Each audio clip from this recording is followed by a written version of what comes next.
Alright, let me slow this down a little bit. We just blew through a lot of content. Alright, so we got a bridge with what we're used to seeing carriages. Big old desert biome, that's new. Maybe the harpies are going to be a requirement in order to get to different elevations. Now, I do know that the archer classes are losing their daggers. I don't know if that means they're also losing double vault, like their double jump attack. So that's interesting to see if it's going to be a requirement for more classes to use other means of getting higher up in the air. All right, so this is a fighter, but it looks like he's using a mace here. No, that was a sword. Blast arrow, it looks like.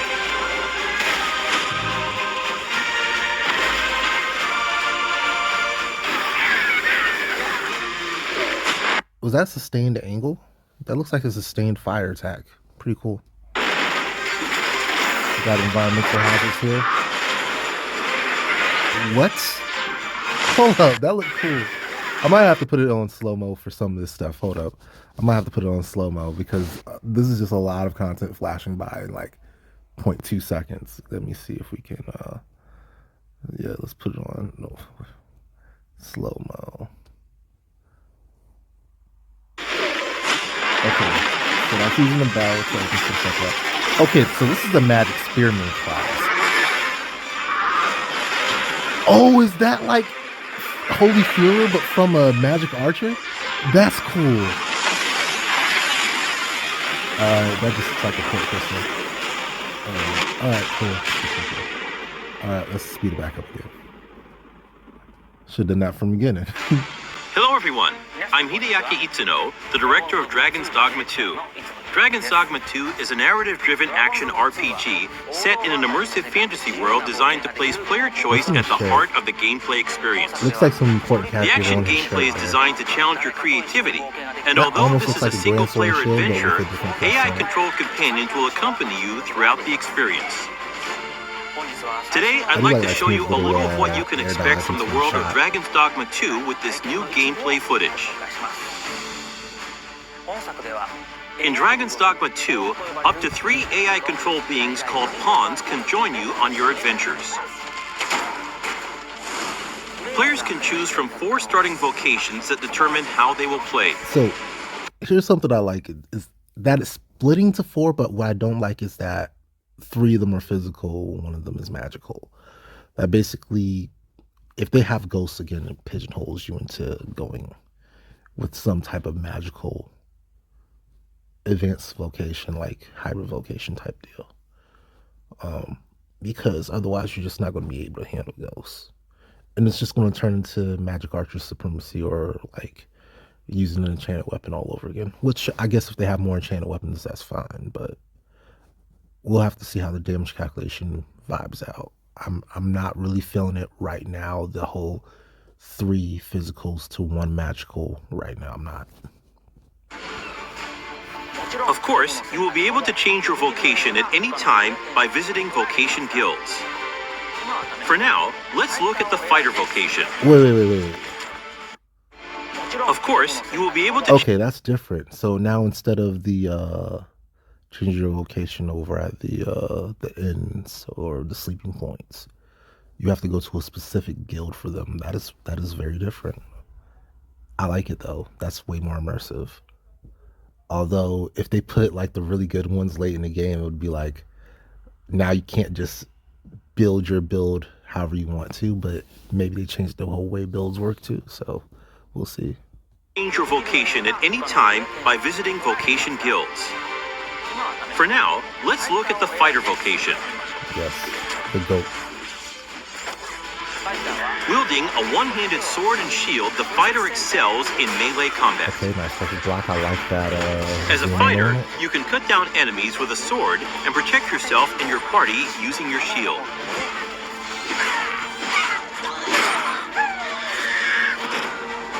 As we keep going, They got the we can see some harpies in the distance. As an archer, you'll be better suited to take down enemies above you.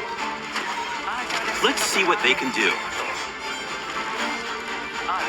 The archer is a vocation that uses a bow and arrow to attack enemies from a distance. Make full use of your arsenal, including exploding or blighting arrows. You can also aim at your enemies like a third-person shooter. Okay, so that looked like explosive bolt to me almost. Like, yes, there was an explosive attached to the enemy, but then he hit him again with his own arrow, which is good. That's better than old explosive bolt was, because you couldn't activate it at range. And then he got the explosion. So I'm liking that. Like, yeah, I like it. Let's keep going. The monsters of Dragon's Dogma 2 behave organically in the world around them, and will even react to players by using their wits against you. Next, I would like to show you the Mage in action. Okay. Mages excel at long-range magical attacks, as well as healing and support spells that bolster your party with various enchantments to give allies an advantage in battle. The more advanced and powerful the magic is, the longer the incantation will take. The magic was so impactful. The magic was so impactful in Dragon's Dogma 1. So I hope that it still has that same weight to it, because it felt really good to cast spells. Also, Magic Bolt looks really good. Like, that looked really pretty. Allies an advantage in battle. Mages excel at long-range magic. The pawns you adventure with, you will occasionally act with other inhabitants of the world. What's this? We're trapped. Let's talk about these biomes. These biomes look great. Like, this does look like it's been 10 years in the making. Like, we've gone through 2 more, what would you call them, generations of consoles in order to get to this point. So this is awesome.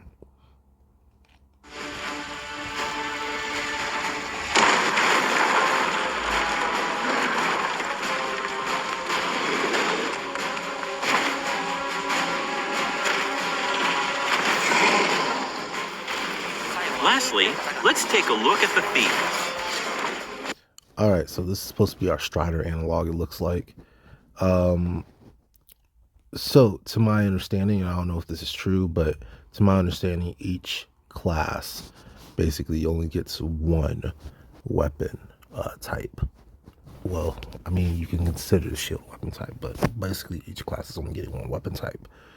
But here we see down to your bottom right, we got this weird kind of like punch glaive looking thing. I don't know what to call it. I guess you can call it a dagger as well, but it's much more aggressive than a normal dagger. Yeah, we'll see what they can do. As a thief, you use daggers to strike at your enemies, relying on agility and quick attacks. Okay, so we still have Splitter. Use swift That step was honestly my first question, is like, do we still got Splitter? The key strategy for the thief against massive monsters is to find openings and cling on to the enemy to deal damage. Fighting head-on is always an option, but it's a good idea to utilize the environment around you while engaging with enemies. Between your chosen vocation, diverse terrains, and the particular monster you're up against, each encounter challenges players and their party to use their creativity to succeed. You know what I appreciate? I appreciate them using the monsters that we're already used to without spoiling the new ones. Because that's what they've basically been doing, like harpies, goblins, cyclops, and then I think we saw Chimera in the beginning. Like, stuff we already know. So they're bringing back the tried and trues. I am not happy if I see a direwolf, though. And that's just me being picky. I just hate direwolves. But I mean, it was a crucial part of Grants. It's just, it's that one enemy for me. Oh, and phantasms. I hate phantasms, but that's just because elements mattered so much when it came to those. Like 2 of the 5. You had to use magic, and 2 of the 5 elements just did not work. 2 nations prosper in the world of Dragon's Dogma 2. Vermund, the human kingdom, and Batal, the land of Beastren. In Vermund, the Arisen who slay the dragon have ruled as kings for generations. This land of lush meadows and rolling hills is ripe. Yo, how I already see that this vermin place is going to be. It's going to be vermin, man. It's going to be vermin. Like Vermin. Like it's going to be straight up Edmund Dragon's Bane all over again. It's going to be just problems all over the place. Man, I'm not happy about vermin already. I don't trust them. They're the ops. Exploration. In contrast, Batal is a rugged canyon nation with a city built on the site of ancient ruins. It is home to the Beastren and their unique culture. The nation of Batal offers players a different experience from the human kingdom with diverse. So, is this going to be like you could pick where you spawn in type deal? Like, hey, do you want to start a new game in the human kingdom or in the Beastren kingdom? Like that's an interesting question to me. Because if we get to start in the human kingdom, no, well, that's awesome. But if we get to start in the Beastren kingdom as well and get a whole different like starting storyline, like even if it's just like the paths from Cyberpunk 2077 where you could start as like a nomad or a corpo or street kid. If that's the same thing here where you started, what race you start as determines your starting mission set, that's awesome to me. Environments to explore and monsters to encounter. In your adventures, you might come across people who call out to you. Oh, have you some business with the apothecary, sir? Other times, you might receive quests from people who you aid. Oh no. My PTSD just activated. If my camera changes focus every single time that a random NPC wants to holla at me, and it's like routine things, like imagine if your camera swapped over to Caxton every time you ran by him that would get so annoying. Like they're messing with Soul, stop changing my camera view. Like, oh, that would get so annoying so fast. I hope it's only a one-time thing for each NPC. Thank heavens. Thought I'd ne'er make it. If I might be so bold as to impose upon you again, would you be willing to accompany me to the cenotaph and safeguard me from harm? Pawns with knowledge of a quest may be able to guide you to the right location, but it is up to the player to decide whether to follow them or not. Pawns support you throughout your adventures and may come to your aid when you are in trouble. Oh, I didn't. Wait, they were able to do that in one, right? They could catch you, if I'm not mistaken. Yeah, they could catch you, if I'm not mistaken. To complete your quests, you can ride ox carts to travel to major locations. But be aware, as you might get attacked en route to your destination and have to decide how to tackle the situation. That is a big troll. That's like this, oh, not troll, ogre. That is the size of an elder ogre, it looks like. That's kind of, yeah. Oh, and they brought back the ox cart from the Grand Sorin adventure. So I did see a fairy stone in the opening cinematic for this entire video. So I'm interested in how, is that going to be like a late game item? Or are we expected to use the carts for most of the game? That's interesting to me. During the ride, you can choose to close your eyes to quickly arrive at your destination. Time is ever passing, even while riding an ox cart, and the environment around the player constantly changes. Nighttime is especially dangerous. Nice. They brought back the pitch black darkness. So that's one thing I really liked about the first game was how dark it actually got. Like if you went out in the nighttime and you was like in Barter Crags and you didn't have no type of light source and you didn't know exactly where you were going.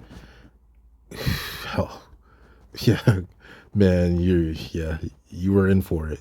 The first light source you see might be the light of a a phantasm or of a white. So, or leading you to Soulflare Canyon. I think there were light sources there too, but none of it was good. You had to go up to the very, very hard to find path to the Great Wall. Good luck with that. With no light to illuminate your surroundings, you will be enveloped in pitch black darkness where you can't even see your feet. Also, there are dangerous monsters that only appear at night, so you need to be careful when adventuring in the dark.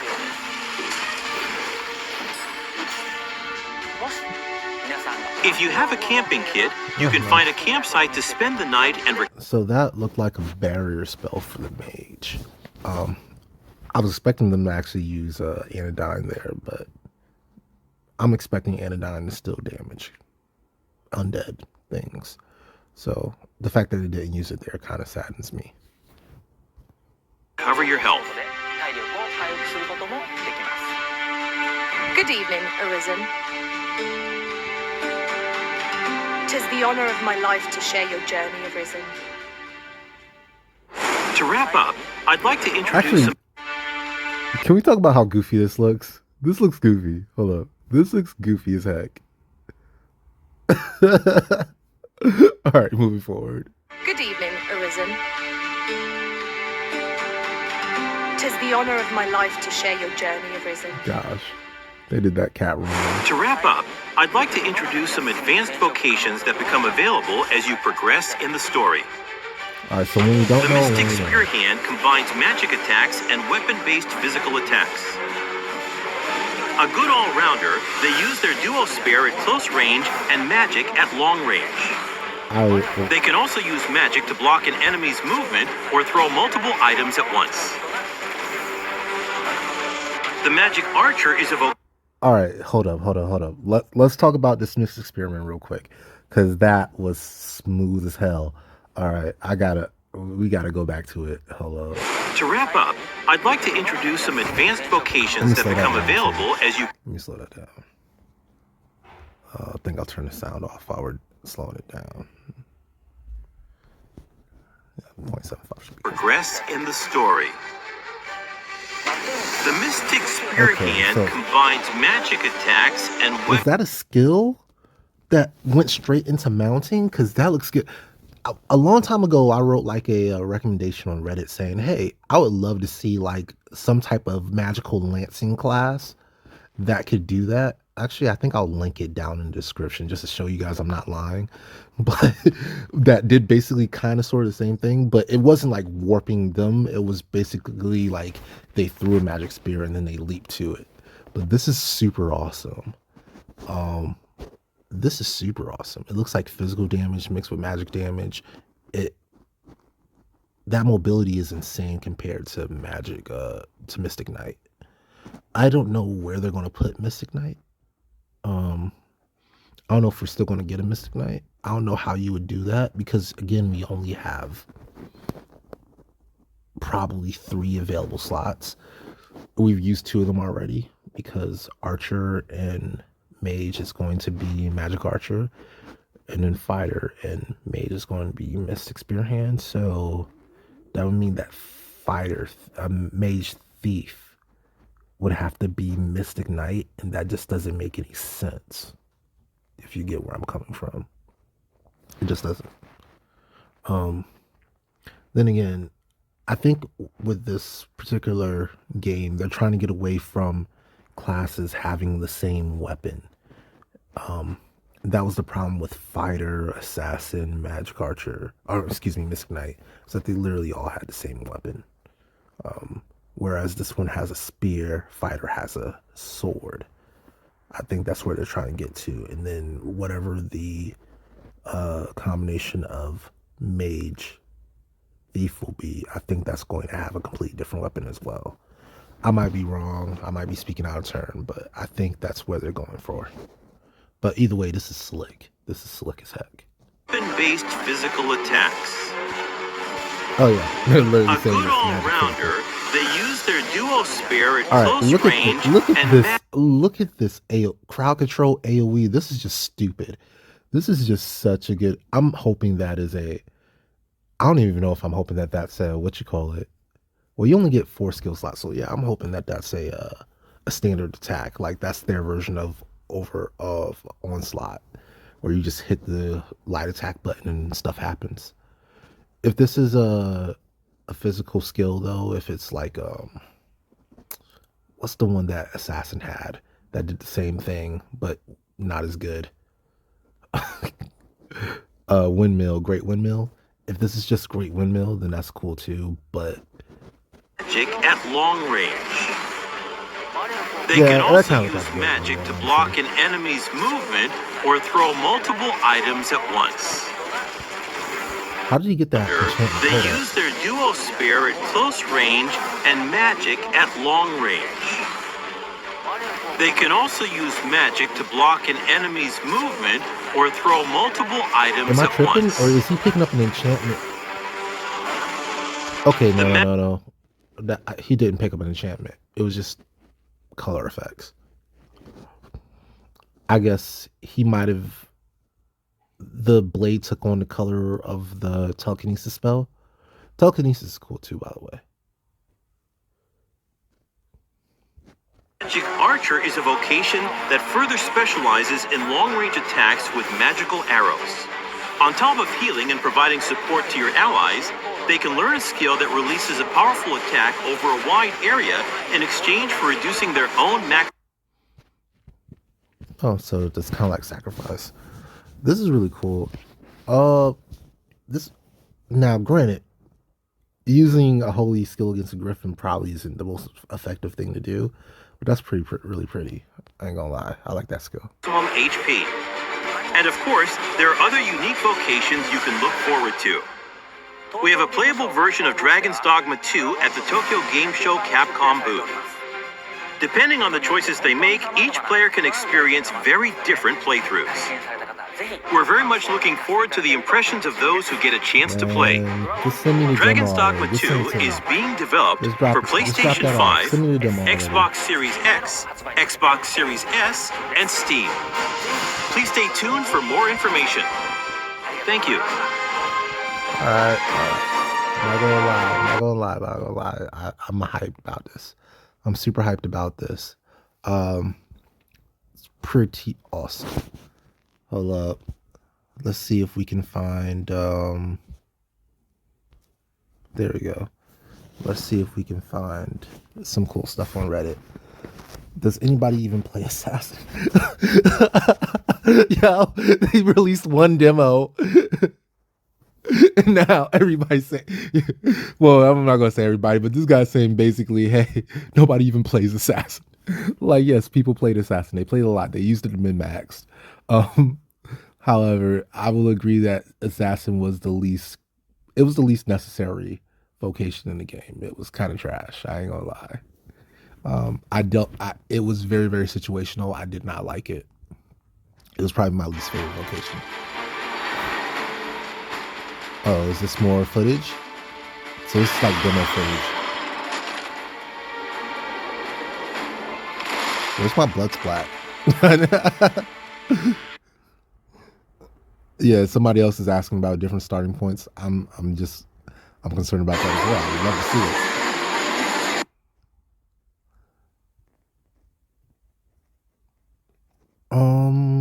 They got anything else going on? Oh, the Brine comeback. Oh, I'm actually kind of sad about that.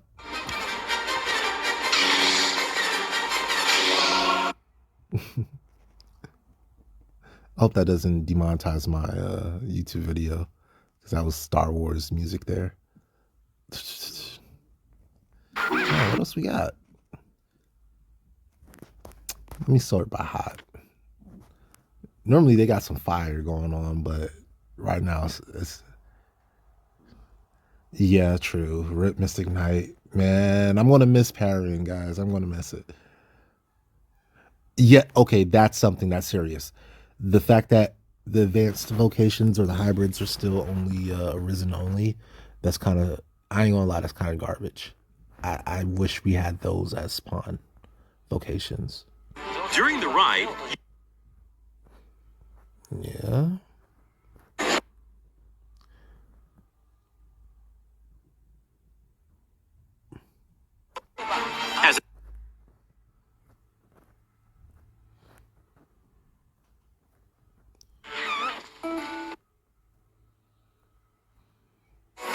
The key strategy for the thief against massive...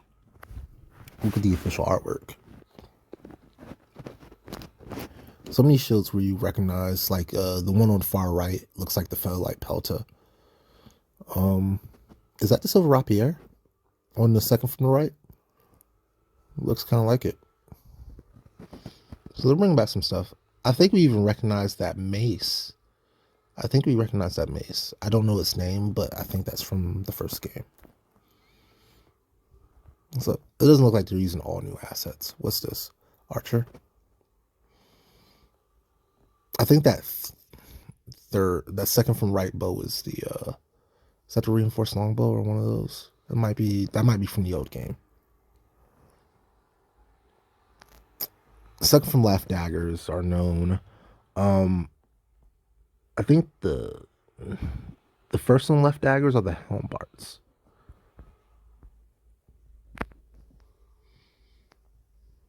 Yeah. Doesn't look like they do anything besides daggers here.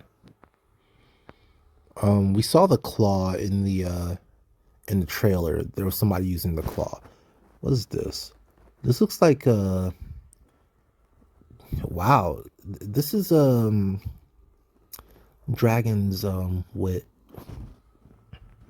Whatever. But as a staff instead of an archer staff. We recognize this. This is the same as Thunderclap, I think. Recognize that as well. I think that's Favorite Flower. I don't recognize that last staff on the right. Of course we won't recognize any of this stuff. It's all Mystic Spearman stuff. It's like a Glaive type deal. Look cool though. Looks like they're wearing metal armor. Look at this damn Pierre wannabe. Are you speaking to Libello head ass?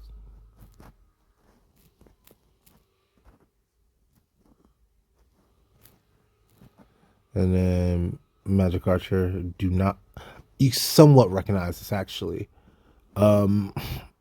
Is that Meteor Catharsis but with the face on it? That might be Meteor Catharsis. But in any case, this pattern going from top around, that is definitely, oh, that might be Arcane Helix or something like that. Something like that. That definitely existed in Dragon's Dogma 1. That piece of it did. I think I recognize that too. Don't recognize that one. This one came from Dragon's Dogma as well. This is from Dragon's Dogma 1. What kind of armor are they wearing here?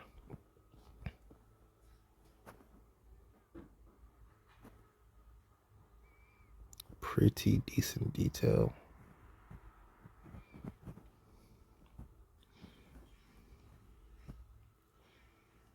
I like this hoodie. Ooh, they got the Yamins.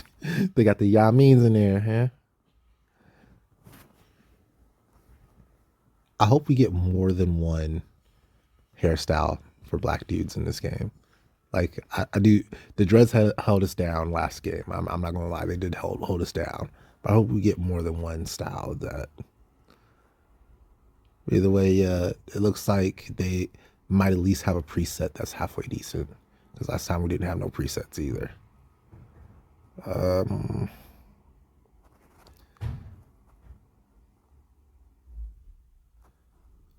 This is like a kind of a, looks kind of like a surcoat. Yeah, this is definitely a surcoat. All these are kind of like surcoats except for this. It's more like chainmail. And this is just, I mean, this offers 0 protection. I don't know what's under it, but it doesn't look like much. And then down here, she's just trying to get her legs lopped off. But yeah, in any case, I think this has been a long enough video. As always, I'm me. You've been awesome. Apparently, Magick Archers can shoot while jumping now. That's one thing I almost missed out of this, is that they can shoot while jumping, it looks like. Or it's just artwork. But yeah, I'll catch you on the next one whenever we get more info. Peace.